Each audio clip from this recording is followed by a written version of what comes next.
Oi, pessoal. Tudo aquilo que se confunde com mito, com lenda, com arquétipos, com mistério, na verdade aponta um caminho a ser conquistado. É o caso da Agartha, que durante séculos e séculos vem alimentando os sonhos da humanidade.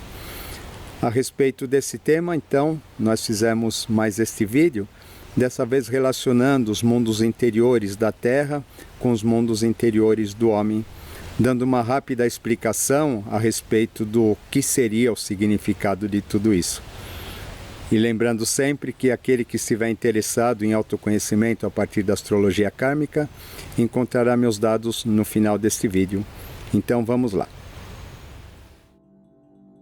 A palavra céu tem sua origem no latim coelum, que por similaridade sonora nos remete ao termo grego kolon.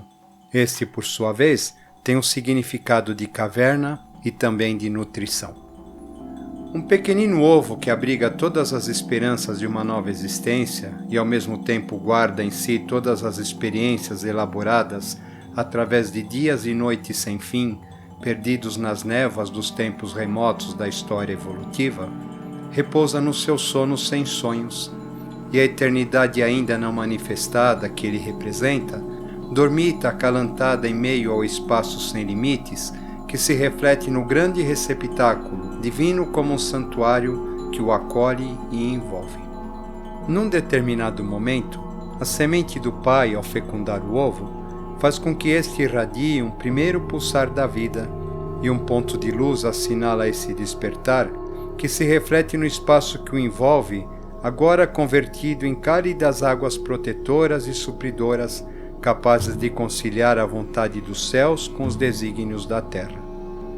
A partir desse momento, a nova vida começa seu processo de elaboração através de divisões celulares sucessivas, onde estas estruturas vão adquirindo especialidades diversas e se agrupando por afinidades, formando os ossos, os nervos, os órgãos, criados a partir das experiências dos reinos da natureza que antecederam esta criação, como se fossem diversos mundos no mesmo mundo, prestes a abrigar um novo universo complexo e maravilhoso. E com isso, o todo onisciente vai se convertendo aos poucos em todo inconsciente, preparando-se para o dia do despertar de sua jornada em busca de si mesmo. A célula inicial, agora multiplicada em diferentes aspectos tão distintos e ao mesmo tempo tão iguais, mantém em cada uma das suas originárias a mesma estrutura fundamental, onde repousa a primeira emanação, que permanece perpetuando-se agora de modo quase imperceptível em toda essa eternidade que se expressa nesse organismo recém-formado. Aquilo que está em cima é como o que está embaixo. Como já vimos anteriormente, o Logos primordial para se manifestar também passa por um processo de gestação no plano da Grande Mãe ou Maia, segundo Logos, para se manifestar de modo, desta vez setenário, através dos 7 de Anshuans a evoluir. Sendo cada um deles um deus de um sistema planetário, por sua vez cada senhor vai se manifestar através de dias e noites consecutivas da criação, em sistemas, cadeias, globos e raças evolutivas, pulsando em manvântaras e pralayas sucessivos, ou períodos de expansão e recolhimento, descendo e subindo pelos planos. Com isso, a vida-energia vai se condensando pela ação fria de Fohat até o ponto máximo da objetivação concreta, para em seguida iniciar seu caminho de volta ao local de onde veio, desta vez aquecida pela ação de Kundalini, e durante sua jornada vai acumulando em si a memória de todo o processo ocorrido, desde o início da manifestação, para entregá-la no final. Deste modo, nascem todos os mundos, em todas as suas formas de expressão de vida, em todos os níveis, em todos os planos, em todos os reinos e em todas as espécies. No tocante à humanidade, os preceitos teosóficos nos dizem que esta evolui através de raças, sub-raças e ramos raciais, derivada de um número fixo de 777 mônadas, as quais vão se desdobrando em aspectos, subaspectos, vidas esparsas e outros, subdivididos de acordo com seu estado de consciência. Desse modo, cada mônada atua como se fosse uma central, que processa e guarda em si toda a memória das experiências evolutivas em termos de consciência, de uma imensa legião de seres através dos quais esta se projetou. Como sabemos, o homem possui 7 corpos principais, associados cada um deles a um chakra. Dentre estes, aqueles relacionados aos aspectos físico, vital e emocional constituem a chamada tríade inferior, por sua vez ligados aos valores do terceiro sistema evolutivo, que ainda não foram plenamente concluídos devido ao metabolismo causado pela queda lunar. Já os corpos mental abstrato, mental intuitivo e mental crístico, associados aos 3 chakras principais que existem na região da cabeça, estão relacionados a uma tríade superior, que corresponde aos aspectos ainda em estados embrionários ou latentes em nossa formação. Como estes representam os valores a serem desenvolvidos em futuros sistemas evolutivos, acabam sendo compreendidos como a parte divina no homem, já que o conceito de divindade, na sua verdadeira acepção da palavra, significa aquilo que há de vir. Fazendo a ponte onde as experiências relativas de um plano possam ser transmitidas a outro, encontramos o chakra cardíaco, relacionado ao corpo mental concreto ou racional, e que constitui o foco de desenvolvimento da humanidade neste nosso 4º sistema evolutivo, do qual fazemos parte. Uma vez realizado o trabalho de depuração do corpo emocional pelo corpo mental concreto, através de um processo iniciático, simbolizado pelo embate com o dragão do umbral, conforme vimos no vídeo A Noite Escura da Alma, ocorre uma transferência dos valores depositados no cardíaco para o vibhuti, sendo que deste último, por sua vez, acontece uma nova transmissão, agora para o 5º aspecto ou sede do corpo mental abstrato, que é a base onde se apoiam tanto os circuitos neurais superiores quanto os demais corpos mentais, conforme visto anteriormente. Assim, o aspecto instintivo relativo ao simbolismo do planeta Marte, representado pela espada do anjo Micael, que segundo a lenda obstaculizava ao homem sua entrada no Éden, agora cede lugar à venusiana face amorosa e conciliatória, expressa pela balança que este senhor porta na sua outra mão. Uma vez realizada essa alquimia, os dourados portões do paraíso já podem ser descerrados, para que o ser humano possa recuperar sua condição divina. Quando isso acontece, a mente concreta passa a ter seu aspecto criativo muito mais ativado em detrimento à sua parte mecânica, contrariamente ao que acontecia antes. E é essa mente criativa, juntamente com os corpos mentais superiores, que vão constituir o chamado corpo causal, encarregado de transferir as experiências do homem para a mônada que lhe é correspondente.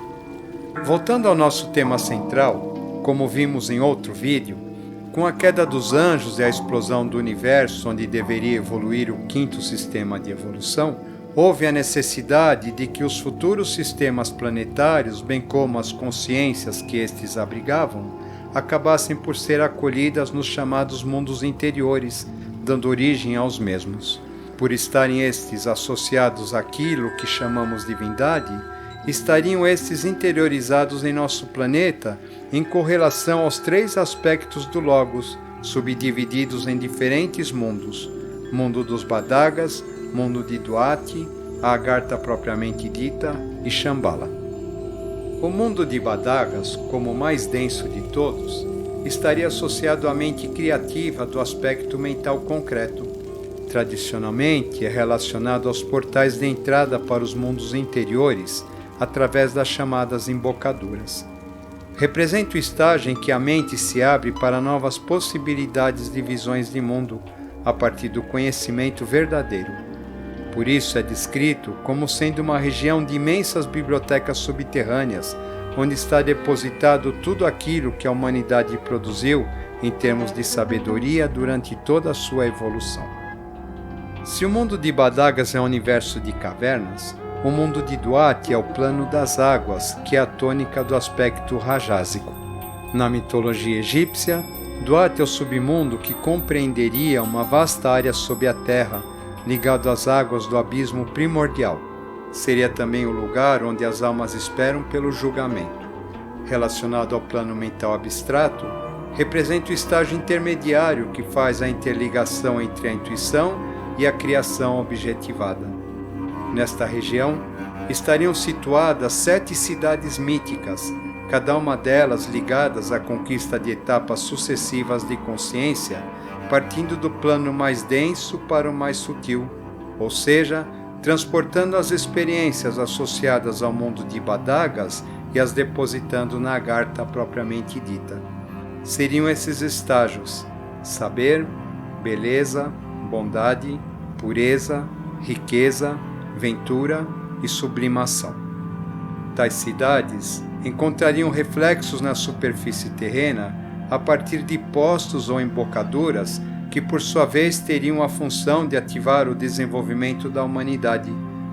Assim como ocorre no homem, nosso planeta também teria 7 chakras principais relacionados a todo o seu processo evolutivo, cada um deles ligados a diferentes aspectos da consciência e do conhecimento. As descrições que existem a respeito dos mundos interiores nos falam de uma região inacessível, cercada por muitas águas, onde existe uma ilha imperecível no centro do grande oceano de Duat.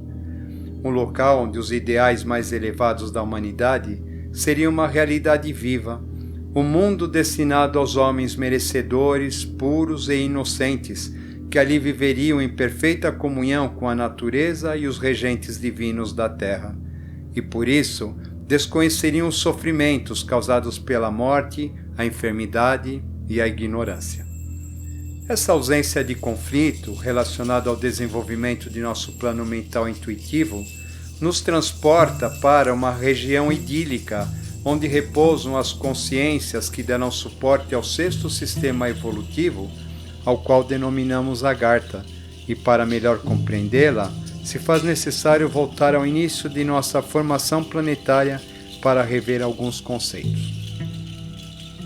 Imaginemos agora que, no princípio, nossa Terra não passava de um quantum de energia em movimento, uma atmosfera primitiva e tênue que deu início ao processo de formação de nosso planeta ainda no plano mental, sob a orientação da hierarquia saturnina dos Asuras, trazendo em si toda a experiência e memória do primeiro sistema evolutivo. Pela ação dos silfos, o elemento ar, que ainda não é a atmosfera que conhecemos, é o primeiro a se manifestar, estabelecendo as bases do primeiro reino. O resultado de toda essa experiência vai ser sintetizado em um único ser, ao qual a teosofia denomina como Buda síntese mineral, encarregado neste sistema de reger e assimilar toda a evolução dos seres a ele interligados. O estágio seguinte, agora um pouco mais denso, acontece no plano emocional, sob a orientação da hierarquia solar dos Agnisvatas, que nos traz toda a memória do 2º sistema evolutivo. Decorrente do aquecimento da atmosfera primitiva, este vai surgir pelo atrito cada vez mais intenso dos elementos que a compõem.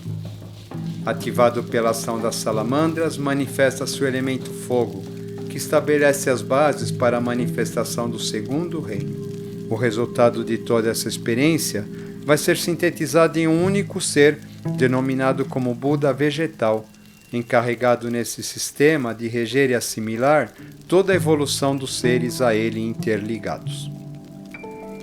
O terceiro passo surge sob a orientação da hierarquia dos Barishadis, agora no plano vital, transportando para cá toda a memória da evolução lunar do 3º sistema. Os vapores criados pela combustão do estágio anterior, ao se afastarem do núcleo, acabam por se condensar, formando espessas nuvens que caem como água, sob a ação das ondinas, estabelecendo as bases para a manifestação do 3º reino.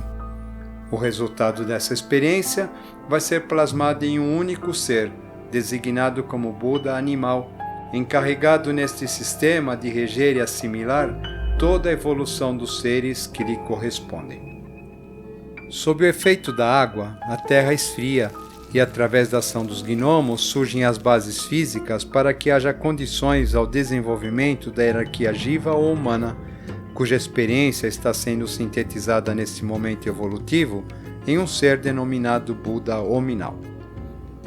Toda essa movimentação evolutiva que descrevemos, desde o princípio da formação de nosso planeta, bem como todas as hierarquias que desta participaram, vão cada uma delas ser representadas por uma haste da chamada Cruz do Pramanta, nome este derivado de um objeto que era usado na antiguidade para a geração do fogo, símbolo da consciência, manifestada na superfície da Terra através do itinerário de Ó e os postos representativos que mostramos ao falar do mundo de Duat.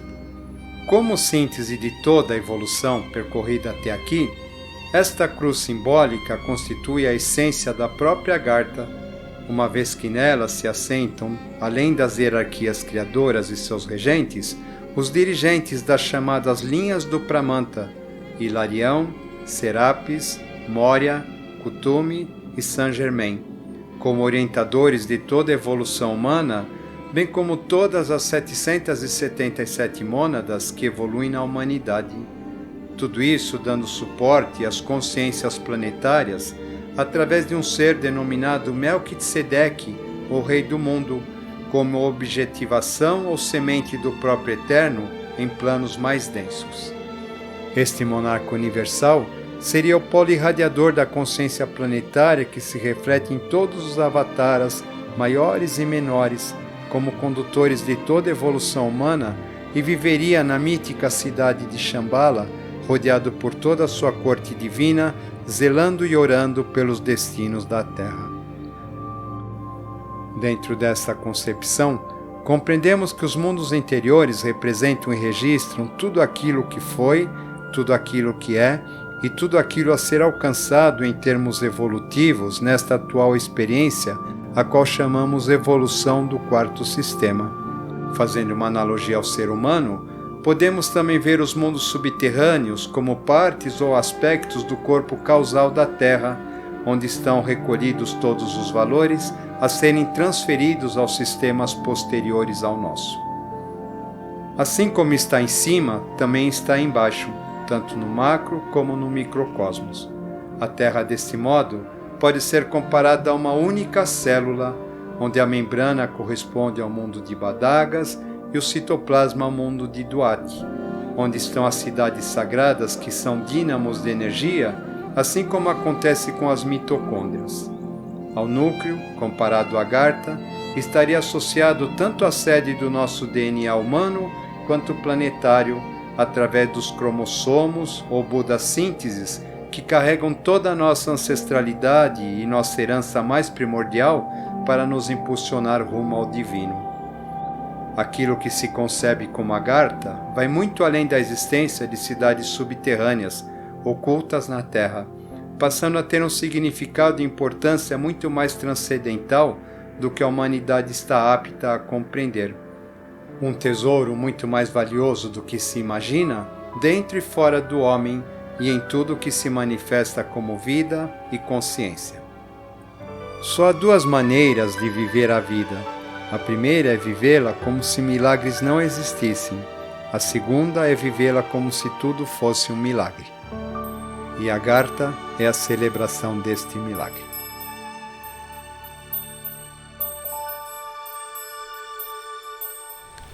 4 dentre os nossos 7 corpos são mentais e apenas 3 não são. Mas infelizmente a humanidade continua presa nesses 3 inferiores, que são uma herança que temos a resolver decorrente da queda da cadeia lunar. A partir do momento em que o trabalho mental, o desenvolvimento mental começar efetivamente a acontecer, talvez aí o homem tenha a capacidade de entrar em contato com os valores emanados dos mundos interiores, tanto dentro dele quanto fora dele, e os portais da Agartha sejam abertos definitivamente para a humanidade, que a partir desse momento terá oportunidade de ter o seu desenvolvimento em todos os sentidos e tornar-se digna da sua própria hierarquia. Grato.